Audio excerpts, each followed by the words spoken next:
സ്വരരാഗഭാരതപ്പുഴയുടെ ഈണം ശ്രുതി സാന്ദ്ര സാഗരത്തിരയുടെ താളം.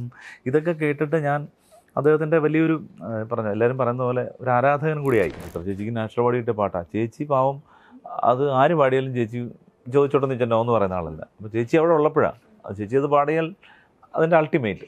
വേറൊരു ഗായിക ചോദിക്കുന്നു, ചിത്ര ചേച്ചിയോട് ചോദിക്കുന്നു ഇത് ഞാൻ പാടിക്കോട്ടെ എന്ന് ചോദിക്കാം. ചേച്ചി പറഞ്ഞു മോളെ പാടിക്കോ എന്ന് പറയുന്നു. ഈ പരിഭ്രമം കൊണ്ടാണോ അത് അപ്പോഴത്തെ അവസ്ഥ എന്താണെന്ന് അറിയില്ല, ഈ പാട്ട് ഒരു വഴിയായിപ്പോയി. അപ്പോൾ പാട്ട് കഴിഞ്ഞപ്പോഴത്തേക്ക് എല്ലാവരും പാട്ടുകാരെല്ലാം പരസ്പരം മുഖത്തോട് നോക്കിയപ്പോൾ എന്നോട് ചോദിച്ചു എന്ത് തോന്നുന്നു എന്ന് ചോദിച്ചു. ഞാൻ പറഞ്ഞു ഇതേ ലിറിക്സ് ഉള്ള ഒരു പാട്ട് ചിത്ര ചേച്ചി സിന്ധു ഭൈരവിയിൽ പാടിയിട്ടുണ്ടെന്ന് പറഞ്ഞു. അപ്പോൾ 2007 നിവേദ്യത്തിൻ്റെ സമയത്ത് ജയചേട്ടൻ പറഞ്ഞു ഈ പാട്ടോടി ഒരു നോട്ടബിൾ പ്ലേബാക്ക് സിംഗറായി മാറും എന്ന് അദ്ദേഹവും പറഞ്ഞു. ചിത്ര ചേച്ചിയുടെ കൂടെയുള്ള ഡ്യുവറ്റാണ്. ലോഹിതദാസ് സാറിൻ്റെ സിനിമ എല്ലാം വന്നു. പക്ഷേ വിധി പിന്നെ നമ്മളെ കുറച്ചു കാലം കൂടി പുറകിൽ നിൽക്കാൻ ഉള്ള ഒരു സിനിമയിൽ പാട്ട് വേണമെന്ന് നിർബന്ധമൊന്നുമില്ലല്ലോ. സിനിമയുടെ സിറ്റുവേഷൻ ഡിമാൻഡ് ചെയ്യുന്നുണ്ടെങ്കിൽ മതിയല്ലോ പാട്ടുകൾ. ഗോപി സാറിൻ്റെ കുറേ പാട്ടുകൾ ഇതുപോലെ നല്ലത് എനിക്ക് പാടാൻ പറ്റിയിട്ടുണ്ട്. സിനിമകളിലൊന്നും നല്ല പാട്ടുകൾ പാടിയിട്ടില്ല. അദ്ദേഹത്തിൻ്റെ കവിതകളും ശരിക്കും പറഞ്ഞാൽ മലയാളത്തിലെ പുതിയ തലമുറ അത്ര കണ്ട് തിരിച്ചറിഞ്ഞിട്ടില്ല. സിനിമ ഇല്ലെങ്കിലും സംഗീതത്തിൻ്റെതായിട്ടുള്ള വഴിയും സാധ്യതയൊക്കെ ഉണ്ട്.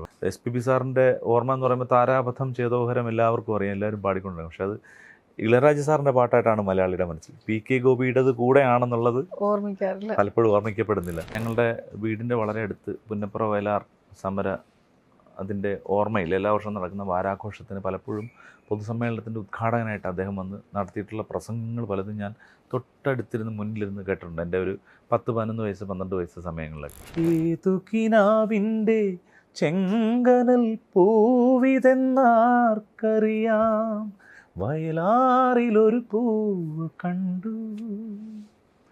അങ്ങനെ ഒരു പാട്ട്. NB പ്രഭാകരൻ എന്ന് പറയുന്ന അതുല്യനായ ഒരു സംഗീതജ്ഞനെ കുറിച്ച് കുറെ പാട്ടുകൾ അദ്ദേഹത്തിന് പാടിയുണ്ടല്ലോ, ഒരുപാട് പാടിയിട്ടുണ്ട്. ഞാൻ എവിടെയും കേട്ടിട്ടില്ല സുധീവൻ അദ്ദേഹത്തെ കുറിച്ച് പറയുന്നത്. അതുകൊണ്ട് തന്നെ എൻ്റെ ഓർമ്മ അതെ അതെ അതെ അദ്ദേഹത്തെ കുറിച്ചുള്ള ഒരു ഓർമ്മകളൊക്കെ. NB പ്രഭാകരൻ സാർ എൻ്റെ ഒരു ബന്ധുവാണെന്ന് വെച്ചാൽ എൻ്റെ അമ്മായിയുടെ ചേച്ചിയുടെ ഹസ്ബൻഡാണ്. ഞാൻ കോളേജിലൊക്കെ പഠിക്കുന്ന സമയത്ത് തരങ്കിണിക്ക് വേണ്ടി പ്രഭാകരൻ സാർ 1-2 ആൽബങ്ങൾ ചെയ്തിട്ടുണ്ടായിരുന്നു. അതിലെല്ലാ പാട്ടുകളും പോപ്പുലറായിരുന്നു. സ്വരരാഗഭാരതപ്പുഴയുടെ ഈണം ശ്രുതി സാന്ദ്ര സാഗരത്തിരയുടെ താളം. ഇതൊക്കെ കേട്ടിട്ട് ഞാൻ അദ്ദേഹത്തിൻ്റെ വലിയൊരു പറഞ്ഞു എല്ലാവരും പറയുന്ന പോലെ ഒരു ആരാധകൻ കൂടിയായി.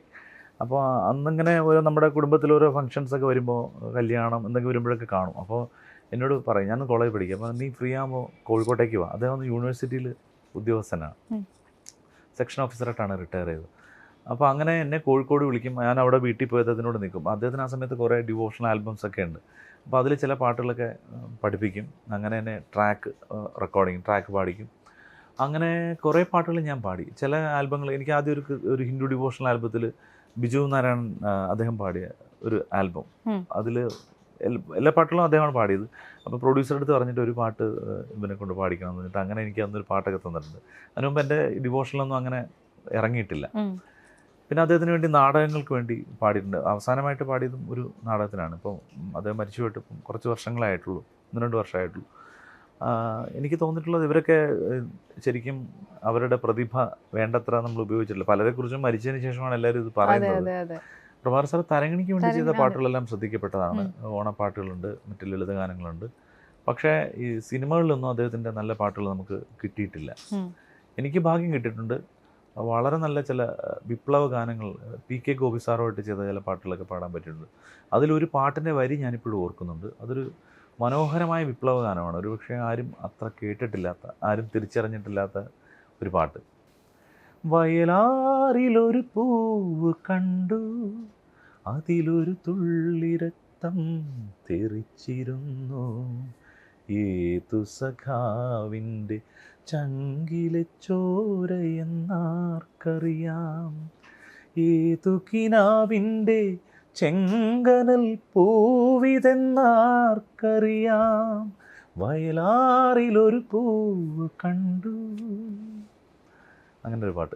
ഈ PK ഗോപിയായിട്ട് ആദ്യം ജയവരാജ് മാസ്റ്റർ അടുത്ത് പോകുമ്പോഴും PK ഗോപിയുടെ എനിക്ക് വേറൊരു ബന്ധം. ദേവരാജ മാസ്റ്ററെ ക്യാമറയുടെ മുന്നിൽ എന്നെ ആദ്യം കൊണ്ടുപോയത് പ്രഭാകരൻ സാറാണ്, കൂടെ PK ഗോപി സാറും ഉണ്ടായിരുന്നു. ഇവർ രണ്ടുപേരും കൂടെയാണ് എന്നെ പരിചയപ്പെടുത്തുന്നത് ഇങ്ങനെ ഒരു പുതിയ പാട്ടുകാരൻ എന്ന് പറഞ്ഞിട്ട്. അത് പക്ഷേ അറിയാം, ഞാൻ പലപ്പോഴും പല ഇന്റർവ്യൂവിലും പറഞ്ഞിട്ടുണ്ട്, അത് ഇൻട്രൊഡക്ഷൻ തുടക്കം അങ്ങോട്ട് പറഞ്ഞു കൊടുത്തപ്പോൾ ഓക്കെ, പിന്നെ വാളിപ്പോയി. പിന്നെ ഒരു വർഷത്തെ ഗ്യാപ്പിന് ശേഷമാണ് നമ്മുടെ തിരുവനന്തപുരത്തെ ഫോട്ടോഗ്രാഫർ ഗോപാലകൃഷ്ണൻ ചേട്ടൻ്റെ ശുപാർശയോടുകൂടി രണ്ടാമത്തെ എൻട്രിയിലാണ് പിന്നെ നമുക്കൊരു അവിടെ ഒരു സീറ്റ് കിട്ടിയത്. PK ഗോപിയായിട്ടൊക്കെ എങ്ങനെ ആത്മബന്ധങ്ങളൊക്കെ ഇപ്പൊ എങ്ങനെ? ഗോപി സാറിന്റെ കുറെ പാട്ടുകൾ ഇതുപോലെ നല്ലത് എനിക്ക് പാടാൻ പറ്റും. സിനിമകളിലൊന്നും നല്ല പാട്ടുകൾ പാടിയിട്ടില്ല, ഇതുപോലെ ആൽബങ്ങള്, ഡിവോഷണൽസ് ഒക്കെ ചിലത് പാടാൻ പറ്റിയിട്ടുണ്ട്. അദ്ദേഹത്തിന്റെ കവിതകളും ശരിക്കും പറഞ്ഞാൽ മലയാളത്തിലെ പുതിയ തലമുറ അത്ര കണ്ട് തിരിച്ചറിഞ്ഞിട്ടില്ല. ഇപ്പം SPB സാറിന്റെ ഓർമ്മ എന്ന് പറയുമ്പോൾ താരാപഥം ചേതോഹരം എല്ലാവർക്കും അറിയാം, എല്ലാവരും പാടിക്കൊണ്ടിരുന്നു. പക്ഷെ അത് ഇളയരാജ സാറിന്റെ പാട്ടായിട്ടാണ് മലയാളിയുടെ മനസ്സിൽ. PK ഗോപിയുടേത് കൂടെയാണെന്നുള്ളത് പലപ്പോഴും ഓർമ്മിക്കപ്പെടുന്നില്ല. ഇപ്പോൾ രവീന്ദ്രൻ മാഷ്ട പാട്ടാണ് ആനയ്ക്കെടുപ്പത് പൊന്നുണ്ട്, ചീരപ്പൂവുകൾ, അതും PK ഗോപിയുടേത് കൂടെയാണ്. താനേ പൂവിട്ട മോഹം ജോൺസൺ മാഷ്ട പാട്ടാണ്, അതും PK ഗോപിയുടെ കൂടെയാണ്. എനിക്കെപ്പോഴും ഈ പാട്ടുകളുടെ എഴുതിയ ആളുകളെ അന്വേഷിച്ച് പോകുന്നതും അവരുടെ സങ്കല്പത്തിലൂടെ പാട്ടിനെ അവരുടെ മനസ്സിലൂടെ അവരുടെ ചിന്തകളിലൂടെ അങ്ങനെ കാണാൻ ഇഷ്ടമാണ്. അപ്പോഴാണല്ലോ പാട്ടുകൾ വ്യത്യസ്തമാകുന്നത്. ഇപ്പൊ ജോൺസൺ മാസ്റ്റർ പാട്ടുകൾ തന്നെ ONV സാർ എഴുതിയ പാട്ടുകൾക്ക് വേറൊരു സൗന്ദര്യമാണ്, കൈതപ്രത്തിന്റെ പാട്ടുകൾക്ക് വേറെ ഒരു സൗന്ദര്യമാണ്, PK ഗോപി സാറിന്റെ പാട്ടിന് വേറെ സൗന്ദര്യമാണ്. അപ്പോഴാണ് നമുക്കിപ്പോൾ നമ്മൾ പറയില്ലേ, കോഫി തന്നെ അതിന്റെ ബ്രാൻഡ് മാറുമ്പോൾ ടേസ്റ്റ് മാറും എന്ന് പറഞ്ഞാൽ ഫ്ലേവർ മാറുമ്പോൾ ടേസ്റ്റ് മാറും എന്ന് പറഞ്ഞാൽ ഓരോ ഫ്ലേവറാണിത്. ഓരോ പാട്ടുകൾക്കും ഫ്ലേവർ. ഈ കവികളാണ് ഇതേ ഒരേ സംഗീത സംവിധായകൻ്റെ ആണെങ്കിലും അതുപോലെ ഈ സംഗീത സംവിധായകർക്ക് ഒരു പരിപാടിയുണ്ട്, ഈ എഴുതുന്ന ആളുടെ ഇതനുസരിച്ച് അവരും മാറ്റും ഫ്ലേവർ. ONV സാർ എഴുതി കൊടുക്കുന്നൊരു കവിതയെ സമീപിക്കുന്നത് ഒരു സംഗീത സംവിധായകൻ തീർച്ചയായിട്ടും വേറൊരു ഇതിൽ ശ്രദ്ധയിലായിരിക്കും. ഇപ്പോൾ യൂസുഫ് അലി സാറും മോഹൻ ചേട്ടനും കൂടെയുള്ള കോമ്പിനേഷനിലാണ് ഞാൻ ആദ്യമായിട്ട് പാടുന്നത് സിനിമയിൽ. അവരുടെ പാട്ടുകൾക്ക് ഒരു പ്രത്യേക ചാരുതയുണ്ടായിരുന്നു. യൂസുഫ് അലി സാർ ദേവരാജൻ മാസ്റ്റർ എന്നുള്ളത് വൺ ഓഫ് ദി ബെസ്റ്റ് കോമ്പിനേഷനാണ് മലയാള സിനിമയിലെ, അല്ലേ? ഓരോ പാട്ടുകൾക്കും അപ്പോൾ ഓരോ കവിക്കും ഓരോ സംഗീത സംവിധായകനും അവരുടേതായിട്ടുള്ള ചില സങ്കല്പങ്ങളുണ്ട്. അതവർ ഓരോ കോമ്പിനേഷനിൽ ഓരോ പെയർ മാറി മാറി വരുമ്പോൾ എല്ലാവരും പറയുമ്പോൾ ദേവരാജൻ മാസ്റ്റർ വയലാർ സാറിൻ്റെ ജോഡിയാണ് best. Devarajan master Bhaskara master ജോഡിയും നോക്കുമ്പോഴും ഉഗ്രം പാട്ടുകളാണ്, അല്ലേ? ഇപ്പൊ ഗിരീഷ് ചേട്ടനും ജയൻ ചേട്ടനും ഉഗ്രം കോമ്പിനേഷൻ ആയിരുന്നു. ഗിരീഷ് പുത്തഞ്ചേരി, M ജയചന്ദ്രൻ എന്ന് പറഞ്ഞത്. അതുപോലെ തന്നെ ഉഗ്രം കോമ്പിനേഷനാണ് M ജയചന്ദ്രനും റഫീഖ് അഹമ്മദും അല്ലേ? കോമ്പിനേഷൻസ് ആണ് നമുക്ക് ആ വ്യത്യസ്തത കൊണ്ട് തരുന്നതും. അതുപോലെ ഗായകരുടെ തിരഞ്ഞെടുപ്പിൽ തന്നെ ഇപ്പം ഓരോ ഗായകർ പാടുമ്പോൾ അവരുടേതായിട്ടുള്ള ഒരു വ്യത്യാസം വരും. യേശുദാസ് സാർ പാടിയ പോലെ തന്നെ ദേവരാജൻ മാസ്റ്റർ പാട്ടുകൾ ജയേട്ടൻ പാടിയത് നമുക്ക് കേൾക്കുമ്പോൾ അതിന് തുല്യം വേറൊന്നും ഇല്ലെന്ന് തോന്നും, ഇല്ലേ? അതെ അതെ. ഞാനിപ്പോ ഇങ്ങനെ സംസാരിക്കുമ്പോൾ ഭയങ്കര ഫോർമലായിട്ട് ഭയങ്കര അച്ചടക്കത്തോടു കൂടി സംസാരിക്കുന്ന ഒരാളായി. ഈ കൗണ്ടർ അടിക്കുന്ന വേറൊരാളും കൂടി ഉണ്ടെന്ന് ഞാൻ കേട്ടിട്ടുണ്ട്. അത് നമ്മുടെ സൗഹൃദ ഫോർമലായിട്ട് സംസാരിക്കുമ്പോൾ ചോദ്യം പരീക്ഷയ്ക്ക് നമ്മൾ ഒരാൾ ഒരു എക്സാമിന് നമ്മളോട് ചോദ്യം ചോദിക്കുമ്പോൾ നമ്മൾ അതിന്റെ മറുപടിയായിട്ട് കോമഡി എഴുതി വയ്ക്കാൻ പറ്റില്ല. പക്ഷെ നമ്മളോട് ഒരാൾ ഒരു തമാശ കൊണ്ട് പറഞ്ഞാൽ തിരിച്ചും നമ്മള് നന്നായി കൗണ്ടർ അടിക്കുന്ന ഒരാളാണെന്നാണ്. ഇൻഡസ്ട്രിയിൽ ആ ആളുകളുടെ ഇടയിൽ എത്തിക്കഴിഞ്ഞാൽ ഭയങ്കരമായിട്ട് കൗണ്ടർ രാജാവെന്നാണ് പറയുന്നത്. അല്ല, കൗണ്ടർ എന്നല്ല, ചില കാര്യങ്ങളിൽ ചില സ്റ്റേറ്റ്മെന്റ്സ് അല്ലെങ്കിൽ ചില കാര്യങ്ങളിൽ ചില അഭിപ്രായം പറയുമ്പോൾ അത് വലിയ തമാശയായിട്ട് മാറും. ഒരിക്കലും ഒരു പരിപാടിക്ക് ചിത്ര ചേച്ചിയുടെ ഒരു പ്രോഗ്രാം നടക്കുന്നു. ചിത്ര ചേച്ചിയുടെ പാട്ടുകൾ മാത്രം ഉൾപ്പെടുത്തിയ പരിപാടി നടക്കുന്നു. അപ്പോൾ ഒരു പാട്ടുകാരി വന്നിട്ട് ചേച്ചിയോട് റിക്വസ്റ്റ് ചെയ്യുന്നു, ചേച്ചി ഞാൻ പാടറിയ ഞാൻ പാടിക്കോട്ടെ എന്ന്. അപ്പോൾ ചിത്ര ചേച്ചിക്ക് നാച്ചുറൽ പാടിയിട്ട പാട്ടാണ്. ചേച്ചി പാവം അത് ആര് പാടിയാലും ചേച്ചി ചോദിച്ചോട്ടെന്ന് വെച്ചാൽ നോ എന്ന് പറയുന്ന ആളല്ല. അപ്പോൾ ചേച്ചി അവിടെ ഉള്ളപ്പോഴാണ് ചേച്ചി അത് പാടിയാൽ അതിൻ്റെ അൾട്ടിമേറ്റ്. വേറൊരു ഗായിക ചോദിക്കുന്നു, ചിത്ര ചേച്ചിയോട് ചോദിക്കുന്നു, ഇത് ഞാൻ പാടിക്കോട്ടെ എന്ന് ചോദിക്കും. ചേച്ചി പറഞ്ഞു മോളെ പാടിക്കോ എന്ന് പറയുന്നു. ഈ പരിഭ്രമം കൊണ്ടാണോ അത് അപ്പോഴത്തെ അവസ്ഥ എന്താണെന്ന് അറിയില്ല, ഈ പാട്ട് ഒരു വഴിയായിപ്പോയി. അപ്പോൾ പാട്ട് കഴിഞ്ഞപ്പോഴത്തേക്ക് എല്ലാവരും പാട്ടുകാരെല്ലാം പരസ്പരം മുഖത്തോട് നോക്കിയപ്പോൾ എന്നോട് ചോദിച്ചു എന്ത് തോന്നുന്നു എന്ന് ചോദിച്ചു. ഞാൻ പറഞ്ഞു ഇതേ ലിറിക്സ് ഉള്ള ഒരു പാട്ട് ചിത്ര ചേച്ചി സിന്ധു ഭൈരവിയിൽ പാടിയിട്ടുണ്ടെന്ന് പറഞ്ഞു. ഇതുപോലെയുള്ള ചില ഡയലോഗുകൾ പറയുന്നല്ലാതെ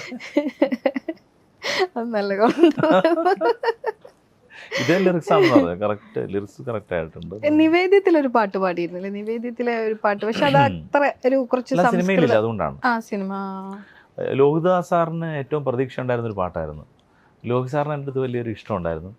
അദ്ദേഹം അന്ന് പറഞ്ഞ ഒരു വാക്ക് എൻ്റെ മനസ്സിൽ ഇപ്പോഴും ഉണ്ട്. ഈ പാട്ട് റെക്കോർഡ് ചെയ്തിട്ട് അദ്ദേഹം കേട്ടിട്ട് എന്നോട് പറഞ്ഞത് ആ സിനിമയിൽ ഏറ്റവും പ്രാധാന്യത്തോടുകൂടി ഷൂട്ട് ചെയ്യണമെന്ന് വിചാരിച്ചിരുന്ന ആ സിനിമയിൽ ഏറ്റവും നല്ലൊരു സിറ്റുവേഷനിലെ പാട്ടാണ്. അപ്പോൾ ഇത് റെക്കോർഡിങ് കഴിഞ്ഞ് പാട്ട് കേട്ടിട്ട് ലോഹി സാർ എന്നോട് പറഞ്ഞു, ഞാൻ നിങ്ങൾക്ക് ഒരു ഏണി വെച്ച് തന്നിട്ടുണ്ട് മലയാള സിനിമയിലേക്ക്. ഈ ഏണിയിലൂടെ നിങ്ങൾ കയറി മുകളിൽ പോയാൽ നിങ്ങൾ ഒരിക്കലും താഴേക്ക് ഇറങ്ങില്ല, അവിടുന്ന് പിന്നെ മേലേക്കേ നിങ്ങൾ പോകുള്ളൂ എന്ന് പറഞ്ഞ് എൻ്റെ അടുത്ത് പറഞ്ഞു. അപ്പോൾ അത്ര പ്രതീക്ഷ ഉള്ളതുകൊണ്ടാണ് അദ്ദേഹം പറഞ്ഞത്. പക്ഷേ അദ്ദേഹം ഏണി വെച്ചെങ്കിലും ആ ഏണി കയറി ഞാൻ മേളിൽ ചെല്ലാനുള്ള ഭാഗ്യം എനിക്ക് കിട്ടിയില്ല. കാര്യം ആ പാട്ടൊന്നും ഷൂട്ട് ചെയ്തില്ല. അതൊരു അത്യുഗ്രം പാട്ടായിരുന്നു. കായാമ്പൂവോ കായാമ്പൂവോ ശ്യാമമേഘമോ മുരളീ മൃദുരവമോ രസഭരമൊഴുകും രാസനിലാവോ രാധാമാനസമോ അതിസുന്ദരമേതു സഖി. ഇത് സിനിമയിൽ ഇല്ലാത്ത പാട്ടാണ്.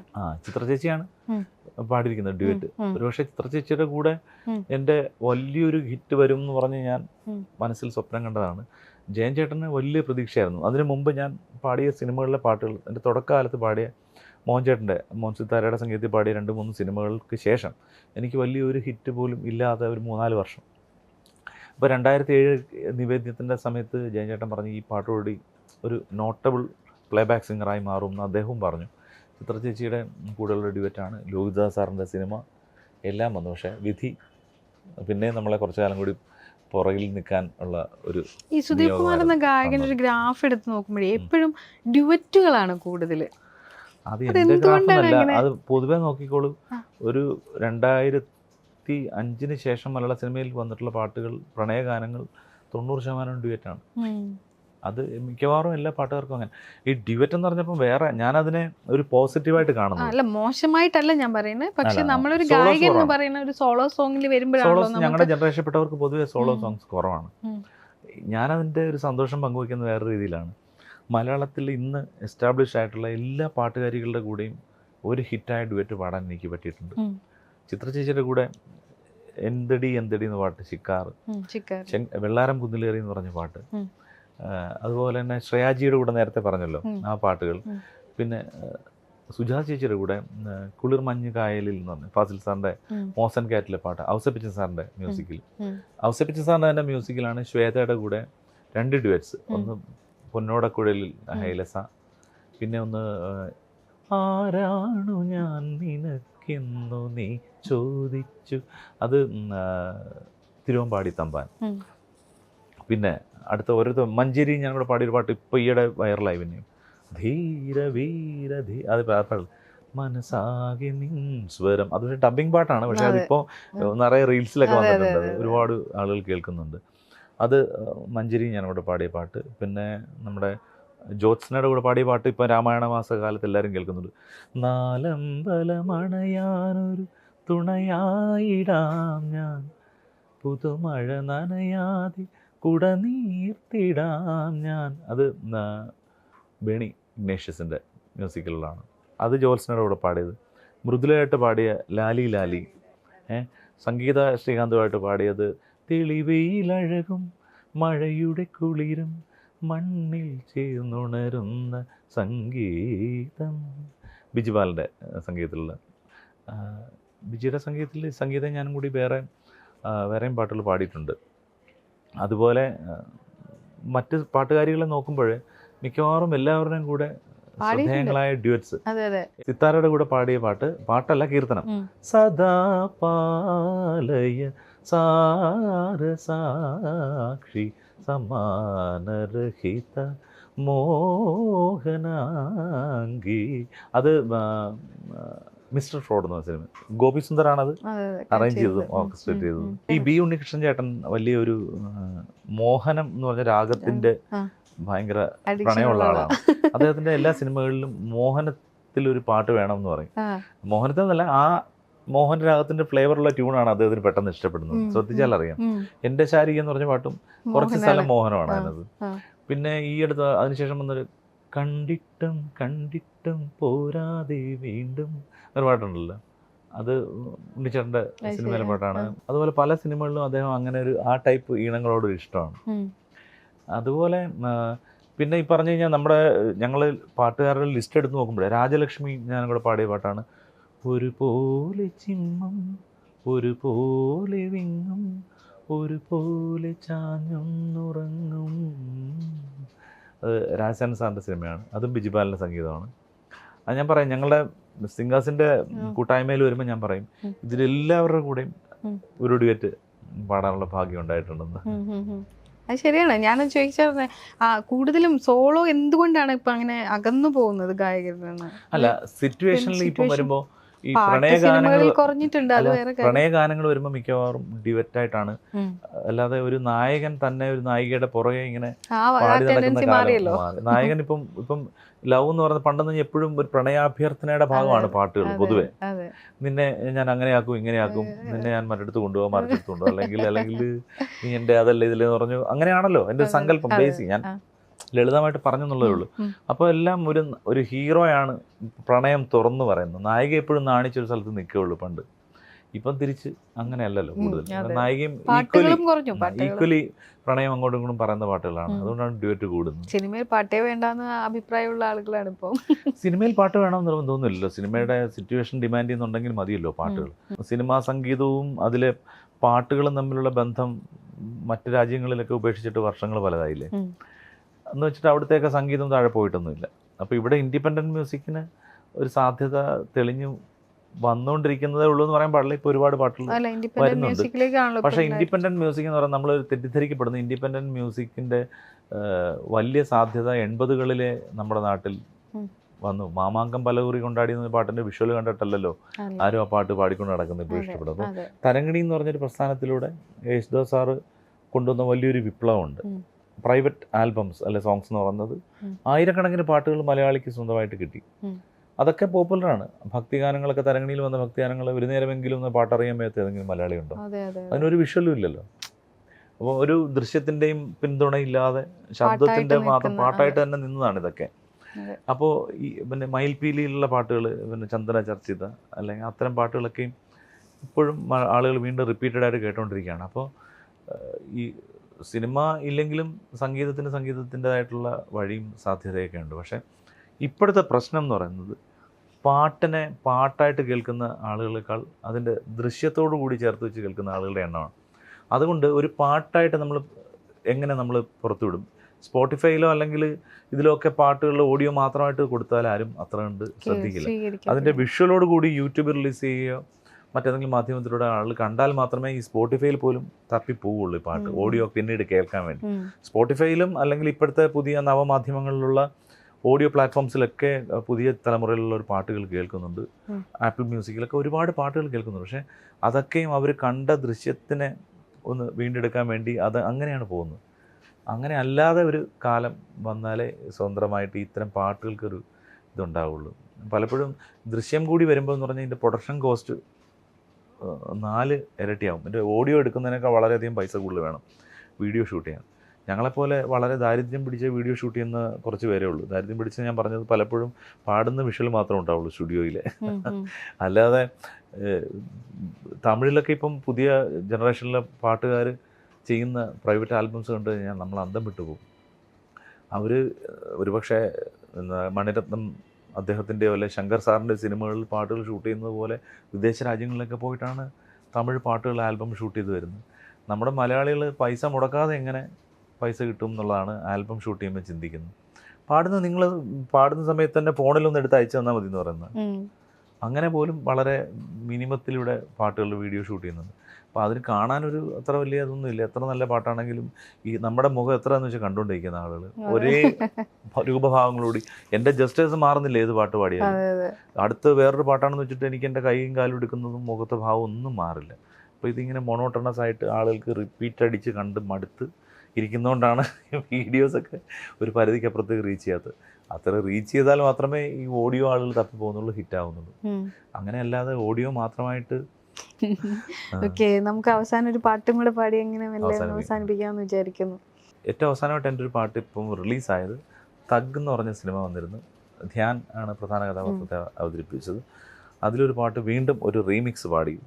ഉണ്ണികളെ ഒരു കഥ പറയാം, ഈ പുല്ലാങ്കുഴലിൻ കഥ പറയാം. പുൽമേട്ടിലോ പൂങ്കാട്ടിലോ, പുൽമേട്ടിലോ പൂങ്കാട്ടിലോ, എങ്ങോ പിറന്നു പണ്ടിളം മുളം കൂട്ടിൽ. ഉണ്ണികളെ ഒരു കഥ പറയാം, ഈ പുല്ലാങ്കുഴലിൻ കഥ പറയാം. ഒറ്റ ചോദ്യം ഞാൻ വിട്ടുപോയിട്ടോ. പാട്ട് ഈ ഞാൻ കാണുന്ന ഒരു കാലഘട്ടം മുതൽ, എൻ്റെ ചെറുപ്പം മുതലേ സുധിപേട്ടനെ ഇങ്ങനെ കാണുന്നതാണ്. അന്ന് മുതൽ ഇന്ന് വരെ ഇങ്ങനെ യങ്ങായിട്ടിരിക്കുന്ന ഒരു രഹസ്യം എന്താ? എന്നും ഒരേപോലെ കാണുമ്പോൾ ഞാനൊരു ഇന്റർവ്യൂവിൽ പറഞ്ഞു, നമ്മളെയാണ് അനുകരിക്കുന്നത്, നമ്മുടെ ചെറുപ്പമാണ് അനുകരിക്കുന്നത്. മുടി നമ്മൾ അന്ന് ചെയ്തതുപോലെ ചെയ്യാൻ നോക്കുന്നു. സിമ്പിൾ. ഞാൻ എപ്പോഴും പറയുന്നു, ഈ ഡൈ എന്ന് പറഞ്ഞ സാധനം കണ്ടുപിടിച്ചില്ലായിരുന്നെങ്കിൽ ഇപ്പോൾ ഒരിക്കലും ഈ ചോദ്യം ചോദിക്കില്ല.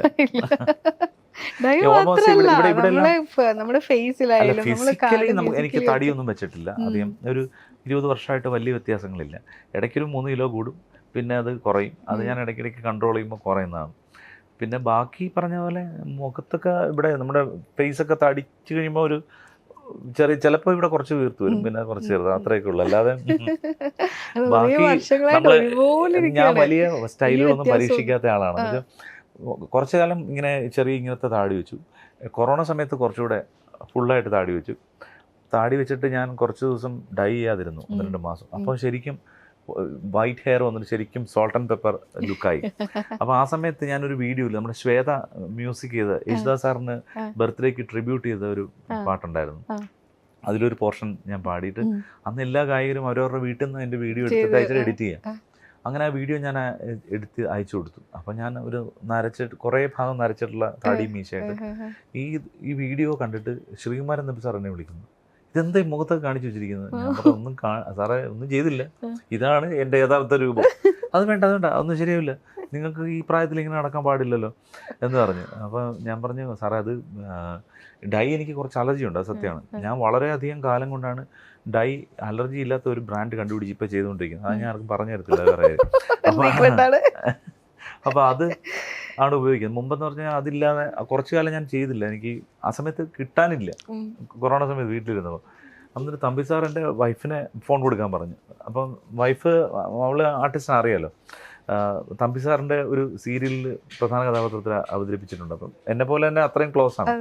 പറഞ്ഞു, സോഫിയുടെ ഫോൺ കൊടുത്തിട്ട് അവളടുത്ത് പറയുന്നു, സോഫി ഉറങ്ങി കിടക്കുമ്പോഴത്തേക്ക് ഒരു റേസർ എടുത്തിട്ട് കംപ്ലീറ്റ് ഇത് ഷേവ് ചെയ്ത് കളയൂ, ഇതിങ്ങനെ നടക്കാൻ പാടില്ല എന്നൊക്കെ പറഞ്ഞു. സാറ് ഭയങ്കര സാറ് ചോദിച്ചു, ഞങ്ങളൊക്കെ ഇത്ര പ്രായമായിട്ടിരിക്കുമ്പോൾ നിങ്ങളൊക്കെ ഇങ്ങനെ തുടങ്ങിയാൽ പിന്നെ ഞങ്ങളെങ്ങനെ നടക്കും എന്നൊക്കെ ചോദിച്ചു.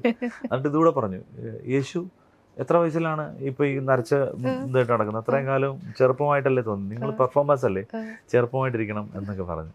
അതിനുശേഷം ഞാൻ എപ്പോഴും കൃത്യമായിട്ട് ആ സാറിൻ്റെ വാക്കുകൾ പാലിക്കുന്നതുകൊണ്ടാണ് ഈ പറഞ്ഞ ചോദ്യത്തിന് ഒരു സാധ്യത ഉണ്ടായത്. പിന്നെ മാത്രമല്ല, നമ്മളെ ഈ ഒരു വലിയ സ്റ്റൈൽ ചേഞ്ചസ് ഒന്നും വരുന്നില്ല. ചില ആളുകൾ ഇപ്പം കമ്മലിടും, ചില മുടി കെട്ടിവെക്കും. ഹരിഹരൻ സാറിൻ്റെ അടുത്ത്, നമ്മുടെ സിംഗർ ഹരിഹരൻ സാറിൻ്റെ അടുത്ത് ദേവരായ മാസ്റ്റർ ചോദിച്ചു, നീ എന്താ ഇങ്ങനെ നടക്കുന്നത്? അവർ മാസ്റ്റർക്ക് ഭയങ്കര ഇഷ്ടമുള്ള ആൾ ഹരിഹരൻ സാറ് മാസ്റ്ററുടെ വലിയൊരു ഫാനൊക്കെ, വീട്ടിലൊക്കെ പോകുന്ന കാലം ഉണ്ടായിരുന്നു. അപ്പോൾ ചോദിച്ചു, അപ്പോൾ ഈ കൊളോണിയൽ കസിൻസൊക്കെ ആകുമ്പോഴാണ് ഹരിഹരൻ സാറ് അങ്ങനെ രൂപമാറ്റം വരുത്തുന്നത്. അപ്പം അദ്ദേഹം പറഞ്ഞു, പിന്നെ നീ എന്തിനാ ഇങ്ങനെ മുടിയൊക്കെ കെട്ടി വെച്ച് ഇങ്ങനെ കടുക്കനൊക്കെ ഇട്ടിട്ട്? അപ്പം അദ്ദേഹം പറഞ്ഞു, മാഷേ ഇപ്പോൾ പാട്ടിനല്ല കാശ്, ഇതിനൊക്കെയാണ് കാശെന്ന് പറഞ്ഞു. എന്നോട് നമ്മുടെ ഡയറക്ടർ MA നിഷാദ് ഏട്ടൻ പറയാറുണ്ട്. അപ്പോൾ അദ്ദേഹത്തിൻ്റെ ഒരു സിനിമയിൽ ഞാനിപ്പോൾ പാടി പുതിയത്, എടാ നിന്നെ കണ്ട ഒരു സാധാരണക്കാരനെ പോലെ ഇരിക്കുന്നു, നീ കുറച്ചുകൂടെ സ്റ്റൈലായിട്ട് നടക്കും, നീ ഒരു എന്തെങ്കിലും ഡിഫറെൻ്റ് ആയിട്ട് ഇങ്ങനെ ഒരു കൊമ്പം മീശയോ അല്ലെങ്കിൽ ഇങ്ങനത്തെ ഒരു ബുൾഗാൻ താടിയോ ഒക്കെ വെച്ചിട്ട് ഒരു കമ്മലൊക്കെ ഇട്ടിട്ട് ആയിട്ട് നടക്കൂ എന്ന് പറയാം. ഞാൻ ആദ്യം കുറച്ചു കാലമൊക്കെ ഒന്ന് ട്രൈ ചെയ്തു, പക്ഷേ എനിക്കത് ദഹിക്കുന്നില്ല, സെറ്റ് ആവുന്നില്ല. നോക്കണം, ട്രൈ ചെയ്യണം. ഞാൻ നോക്കട്ടെ, കമ്മൽ ഇടാൻ നോക്കാം. കമ്മലൊക്കെ ഇട്ട് താടിയൊക്കെ വേറെ രൂപത്തിലാക്കി മുടി ഒക്കെ എന്തെങ്കിലും ചെയ്തൊന്ന് വേറൊരു കോലത്തിൽ വരണം എന്നൊക്കെ ആഗ്രഹമുണ്ട്. പക്ഷെ ഇപ്പൊ തൽക്കാലം ഇല്ല, കുറച്ചാളോട് കഴിഞ്ഞിട്ട് നോക്കാം. സന്തോഷം. എന്തായാലും ഒരുപാട് സമയം നമുക്ക് വേണ്ടിയിട്ട് ചെലവഴിച്ചു. കുറെ നാളായിട്ട് ഇന്റർവ്യൂവിന് ഇങ്ങനെ ശ്രമിച്ച് അവസാനം ഇന്നാണ് കിട്ടിയത്. ഒരുപാട് പാട്ടുകൾ പാടി തന്നു. ഇനിയും 25 വർഷം ആഘോഷിക്കുകയാണല്ലോ. അതെ അതെ. അപ്പൊ എന്തെങ്കിലും ആഘോഷം അങ്ങനെയുള്ള പരിപാടികളൊക്കെ ഉണ്ടോ? ഇവിടെ അങ്ങനെ ഒന്നും പ്ലാൻ ചെയ്തിട്ടില്ല. ഞാനും എൻ്റെ സംഗീത രംഗത്തെ നമ്മുടെ സിംഗേഴ്സ് ഫ്രട്ടേണിറ്റിയിലെ എൻ്റെ ഏറ്റവും അടുപ്പമുള്ള ആൾ എൻ്റെ ആത്മമിത്രം എന്ന് പറയുന്നത്, അല്ലാതെ തന്നെ നോക്കിയാലും എൻ്റെ one of the best friends എന്ന് പറയുന്നത് അഫ്സലാണ്. അപ്പോൾ അഫ്സലും 25 വർഷമായി, അപ്പം ഞാനും 25 വർഷമായി. ഇപ്പം ഞങ്ങൾ ഒന്നിച്ച് ഉള്ള സംഗീതയാത്ര 25 വർഷം ഞങ്ങൾ ഒന്നിച്ച് ആഘോഷിക്കുന്നുണ്ട്.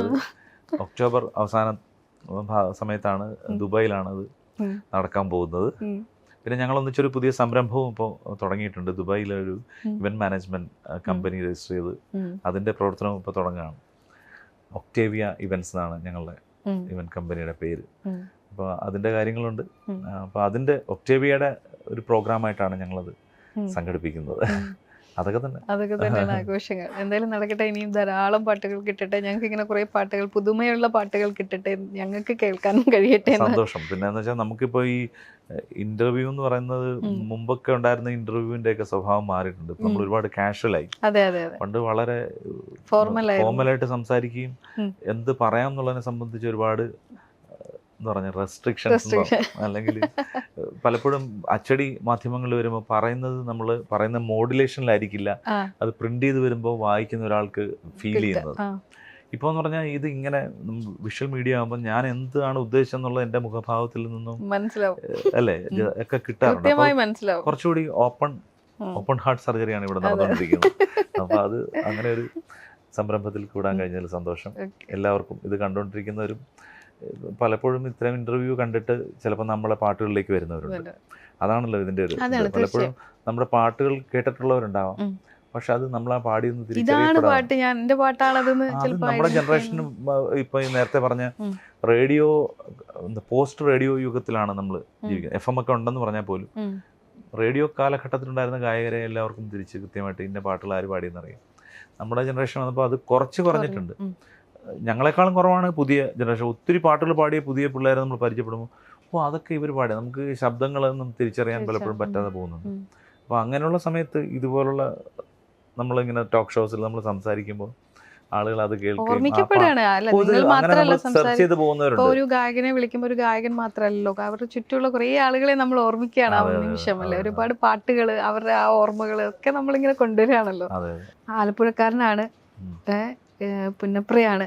എനിക്ക് ചോദിക്കാതിരിക്കാൻ പറ്റാത്തൊരു വ്യക്തിത്വമാണ് നമ്മളെ വിട്ടുപോയത്. എല്ലാ മനുഷ്യർക്കും, മനുഷ്യന്റെ ജനഹൃദയങ്ങളിൽ നിന്ന് എങ്ങനെയാന്ന് പറയാൻ പറ്റില്ല, എല്ലാവരുടെ ജീവിതങ്ങളിൽ ഇങ്ങനെ ചേർത്ത് നിർത്തിയ ഒരു മനുഷ്യനാണ് നമ്മളെ ഇപ്പം വിട്ടുപോയിരിക്കുന്ന VS എന്ന് പറയുന്ന മഹാമനുഷ്യൻ. ആ രണ്ടക്ഷരം നമ്മൾ വെറുതെ അങ്ങ് പറഞ്ഞു പോകുന്നൊരു വ്യക്തിത്വം അല്ല അദ്ദേഹത്തിൻ്റെത്. ഈ ഒരു കൊച്ചുകുട്ടിയെ പോലും എത്രമാത്രം VS സ്വാധീനിച്ചു എന്നുള്ളത് നമ്മൾ ഈ കഴിഞ്ഞ 2 ദിവസങ്ങളായിട്ട് ഇങ്ങനെ കണ്ടുകൊണ്ടിരിക്കുകയാണ്. എന്താണ് അദ്ദേഹത്തെക്കുറിച്ചുള്ളൊരു ഓർമ്മ? എൻ്റെ ഓർമ്മയിൽ ആദ്യം അദ്ദേഹത്തിൻ്റെ പ്രസംഗങ്ങളാണ്. ഞാൻ പറഞ്ഞല്ലോ, നേരത്തെ പറഞ്ഞ ഞങ്ങളുടെ വീടിൻ്റെ വളരെ അടുത്ത് പുന്നപ്ര വയലാർ സമര അതിൻ്റെ ഓർമ്മയിൽ എല്ലാ വർഷവും നടക്കുന്ന വാരാഘോഷത്തിന് പലപ്പോഴും പൊതുസമ്മേളനത്തിൻ്റെ ഉദ്ഘാടകനായിട്ട് അദ്ദേഹം വന്ന് നടത്തിയിട്ടുള്ള പ്രസംഗങ്ങൾ പലതും ഞാൻ തൊട്ടടുത്തിരുന്ന് മുന്നിലിരുന്ന് കേട്ടിട്ടുണ്ട്. എൻ്റെ ഒരു 10, 11 വയസ്സ് 12 വയസ്സ് സമയങ്ങളിലൊക്കെ.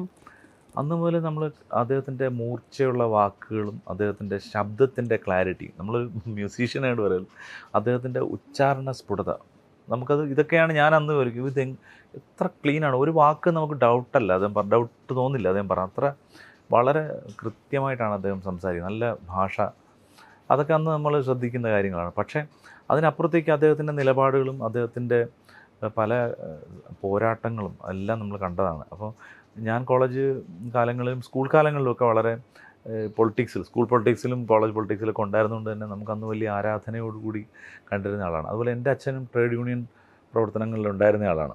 അച്ഛന് വലിയ അടുപ്പമുണ്ടായിരുന്നു VSRുമായിട്ട്, വളരെ അടുത്ത ബന്ധമുണ്ടായിരുന്നു. പിന്നെ ഒരു കുടുംബ ബന്ധം, ഞാനൊരു 10 വയസ്സ് മുതൽ ഞാൻ പറഞ്ഞല്ലോ, എൻ്റെ സ്കൂൾ കാലഘട്ടം പോലെ കോളേജ് കാലഘട്ടത്തിലൊക്കെ നമ്മൾ താമസിക്കുന്നത് എൻ്റെ വീട്ടിൽ നിന്ന് 1.5-2 കിലോമീറ്റർ പോലും ഇല്ല അദ്ദേഹത്തിൻ്റെ വീട്. അദ്ദേഹത്തിൻ്റെ വീടിൻ്റെ ഒരു വളരെ അടുത്ത് ഒരു 1/2 കിലോമീറ്റർ അപ്പുറത്തൊരു സ്ഥലത്താണ് ഞാൻ കോളേജ് സമയങ്ങളിലൊക്കെ ട്യൂഷൻ പഠിക്കാൻ പോകുന്നത്, മാത്തമാറ്റിക്സ്. അപ്പം അതിൻ്റെ മുന്നിൽ കൂടെ നടന്നു പോകുമ്പോൾ വൈകുന്നേരങ്ങളിൽ ട്യൂഷൻ കഴിഞ്ഞ് തിരിച്ചു വരുമ്പോൾ അദ്ദേഹം പലപ്പോഴും സിറ്റ് ഔട്ടിൽ അവിടെ ഇരിക്കുന്നത് കാണാം, ഒരു ബനിയനും കയ്യിലേക്ക് കള്ളിമുണ്ടും. അങ്ങനെ ഞാൻ കണ്ടിട്ടുണ്ട്. അതിനും കുറച്ചുകൂടെ മുമ്പുള്ള കാര്യം പറഞ്ഞാൽ അരുൺ ചേട്ടൻ എൻ്റെ സ്കൂളിൽ എൻ്റെ സീനിയറായിട്ട് പഠിച്ച ആളാണ്, VA അരുൺകുമാർ. അതുപോലെ കോളേജിലും എൻ്റെ സീനിയറാണ്. അപ്പോൾ അരുൺ ചേട്ടൻ എൻ്റെ വീട്ടിൽ വരും. എൻ്റെ കുട്ടിക്കാലത്ത് ഞങ്ങളൊന്നിച്ച് ഞങ്ങളുടെ സ്കൂളിൽ ഉള്ള ഈ അന്നത്തെ സംഘടനാ പ്രവർത്തനങ്ങളിലൊക്കെ അദ്ദേഹമാണ് നമുക്കൊരു അവിടുത്തെ സംഘടനയുടെ ചാർജുകാരൻ എന്ന് പറയും. എല്ലാ കാര്യങ്ങളും അരുൺ ചേട്ടനാണ് ഞങ്ങളുടെ സ്കൂളിലും ഒക്കെ വന്ന് നമ്മളെ ഗൈഡ് ചെയ്യുന്നത്. അപ്പോൾ എൻ്റെ വീട്ടിൽ വരും. അന്ന് അദ്ദേഹത്തിൻ്റെ ഒരു സൈക്കിളുണ്ട്, BSA deluxe cycle. Ding Dong എന്ന് ബെല്ലുണ്ട്. ബെല്ല് കേൾക്കുമ്പോഴേ അമ്മ അല്ല അച്ഛമ്മയുടെ അരുൺ വന്നു എന്ന് പറയും. അപ്പോൾ ചെന്നിട്ട് എന്നെ സ്കൂൾ ബാഗോടുകൂടി എൻ്റെ അരുൺ ചേട്ടൻ്റെ സൈക്കിളിൻ്റെ മുന്നിലിരുന്ന് എന്നെ വെച്ച് ഏറ്റവും കൂടുതൽ സൈക്കിൾ വിട്ടിട്ടുള്ള അരുൺ ചേട്ടനാണ്. അങ്ങനെ ഒരു കുടുംബപരമായിട്ട് തന്നെ ഞങ്ങൾ തമ്മിൽ വലിയൊരു അടുപ്പും ബന്ധമുണ്ട്, ഇപ്പോഴും ഉണ്ട്. അരുൺ ചേട്ടൻ ഇപ്പോഴും ഞങ്ങൾ തമ്മിൽ ഫോണിൽ സംസാരിക്കാറുണ്ട്. അച്ഛനാ സാർ ഹോസ്പിറ്റലിൽ കിടക്കുന്ന സമയത്തും വിളിക്കുമായിരുന്നു. അദ്ദേഹം ഒരു വിപ്ലവഗാന CD പ്രൊഡ്യൂസ് ചെയ്തിട്ടുണ്ട് അരുൺ ചേട്ടൻ. ഒരു 2009 അത് ഇറങ്ങിയത്. അതിൽ 6 പാട്ടുകളുണ്ട്. അർജുന മാഷാണ് മ്യൂസിക്. ആ 6 പാട്ട് ഞാൻ പാടിയത്. അങ്ങനെ പല ബന്ധങ്ങളാണുള്ളത്. അച്യുതാനന്ദൻ സാറിനെ ഇപ്പോൾ കഴിഞ്ഞ ദിവസം പോയി കണ്ടപ്പോൾ അവിടെ നിന്നപ്പോൾ എൻ്റെ മനസ്സിൽ ഈ പറഞ്ഞ പോലെ എൻ്റെ എല്ലാ ആളുകളുടെയും പോലെ ഓരോരുത്തർക്കും ഓരോ രീതിയിലാണല്ലോ. അപ്പോൾ എൻ്റെ മനസ്സിലും ഈ ഓർമ്മകളൊക്കെ ഇങ്ങനെ അടിയിൽ നിന്ന് ഇങ്ങനെ തികട്ടി വരുമെന്ന് പറയില്ലേ, വരുന്നു. പിന്നെ അവിടെ ആ സമുദ്രത്തിനിടയിൽ നിൽക്കുമ്പോൾ അവർ വിളിക്കുന്ന മുദ്രാവാക്യം വിളിക്കുമ്പോൾ നമ്മുടെ കണ്ണുകളിൽ നനയുന്നുണ്ട്, നമ്മുടെ ഹൃദയം പിടയ്ക്കുന്നുണ്ട് എന്ന് പറഞ്ഞാൽ വളരെ ഇമോഷണലായി പോകുന്ന രംഗങ്ങളായിരുന്നു. എന്തൊക്കെ പറയാം, എനിക്കിപ്പോൾ എനിക്ക് ഗുരുക്കന്മാർ സംഗീതത്തിൽ എന്ന് പറഞ്ഞ പോലെ എൻ്റെ അച്ഛനൊരു അദ്ദേഹത്തിൻ്റെ പൊളിറ്റിക്കൽ ഇതിൽ EMSൻ്റെ ഫോട്ടോ എൻ്റെ വീട്ടിൽ അച്ഛൻ വെച്ചിട്ടുണ്ട്. അത് അച്ഛൻ അദ്ദേഹത്തിൻ്റെ വലിയ ഫോളോവറായിരുന്നു. എന്ന് പറഞ്ഞ പോലെ അച്ഛൻ ഏറ്റവും ഉന്നതിയിൽ കണ്ടിരുന്ന, മനസ്സിൽ ഇഷ്ടപ്പെട്ടിരുന്ന നേതാക്കളിൽ ഒരാളായിരുന്നു. അതുകൊണ്ട് അങ്ങനെ കുട്ടിക്കാലം പോലെ നമ്മൾ അദ്ദേഹത്തിൻ്റെ പേര് കേട്ടും അടുത്തറിഞ്ഞുമൊക്കെ പോയതാണ്. അപ്പോൾ അതുകൊണ്ട് അദ്ദേഹത്തിൻ്റെ വിയോഗം എന്ന് പറഞ്ഞാൽ എന്നെ സംബന്ധിച്ചും വലിയ സങ്കടം ഉണ്ടാക്കിയതാണ്, നമ്മൾ എല്ലാവരെയും പോലെ. എല്ലാ മനുഷ്യർക്കും ഉണ്ട്. എല്ലാ മനുഷ്യരെയും വല്ലാതെ ഒലച്ചു കളഞ്ഞു. നമുക്കൊക്കെ അറിയാമായിരുന്നു വളരെ കാലമായിട്ട് ഈ രാഷ്ട്രീയ രംഗത്തില്ല, പൊതുപ്രവർത്തന പലപ്പോഴും കലാകാരന്മാർ ആളുകൾ ഇഷ്ടപ്പെടുന്നത് അവരുടെ ജീവിതത്തിൽ നേരിട്ട് എന്തെങ്കിലും ചെയ്തിട്ടല്ല.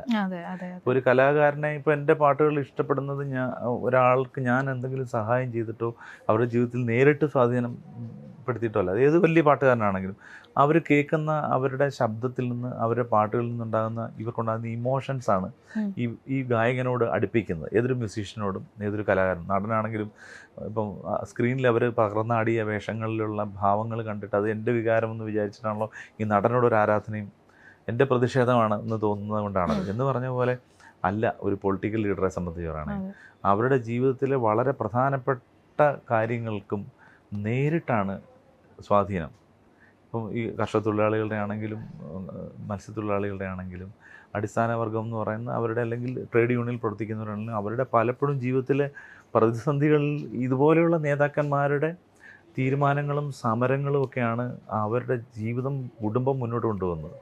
അവരുടെ ദൈനംദിന കാര്യങ്ങളും ഭക്ഷണവും എല്ലാം അതുമായിട്ട് ബന്ധപ്പെട്ട് കിടക്കുകയാണ്. അപ്പോൾ ഓരോ ആളുകളെ ഓരോ സന്ദർഭങ്ങളിൽ ഏതൊക്കെ രീതിയിലാണ് ഇവരൊക്കെ സ്വാധീനിച്ചിട്ടുള്ളതെന്നുള്ളത് നമ്മൾ മനസ്സിലാക്കുന്നത് ഇങ്ങനെയൊരു യാത്രയപ്പ് കാണുമ്പോഴാണ് നമുക്കതിൻ്റെ ഒരു ആഴം കൂടുതലായിട്ട് മനസ്സിലാകുന്നത്.